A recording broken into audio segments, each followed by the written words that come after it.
life. I think I had to go through my own turmoil and loss and all of that stuff to be here today.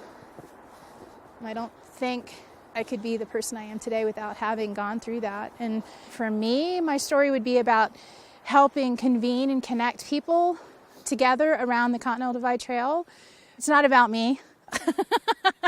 That would be my story. I really seriously believe that. My mom and dad, I think they always thought I would be a teacher, or my dad, I think, really secretly hoped I'd be an engineer. But I went to Virginia Tech, and the first weekend I was in school, there was an advertisement for volunteering on the Appalachian Trail.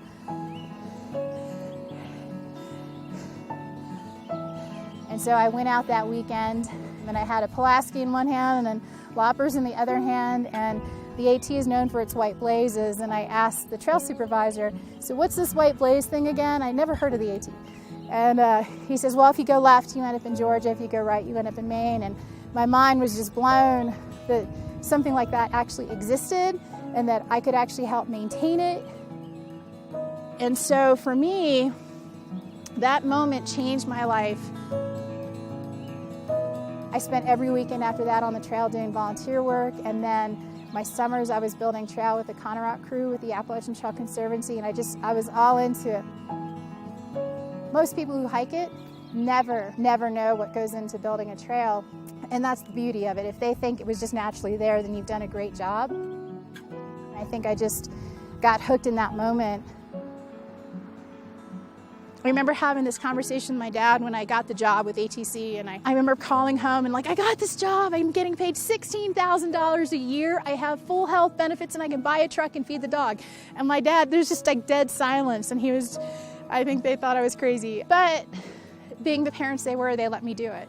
And they encouraged me, if I was gonna do that, to be the best I could be at it.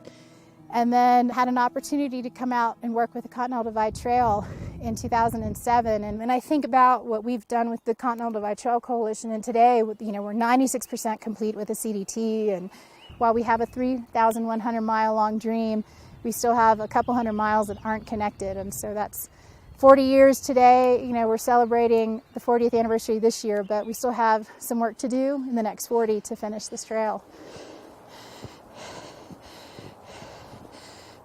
This is, for me, a really special place because it helped me kind of start the healing process after losing two really important people really close together.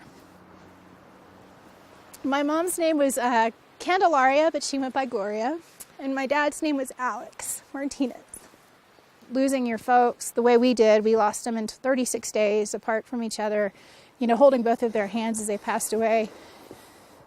I know that there's no way, if that hadn't happened and I didn't discover how strong I was, I couldn't be here today. There's just no way.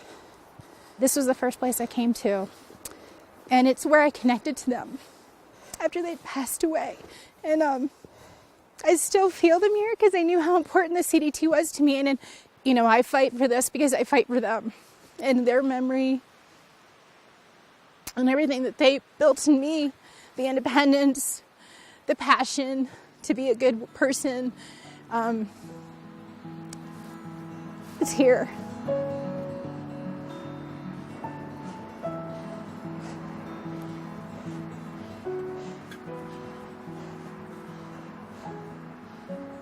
And it was really just, remembering what nature does for us and just heals us. And I think that's worth fighting for.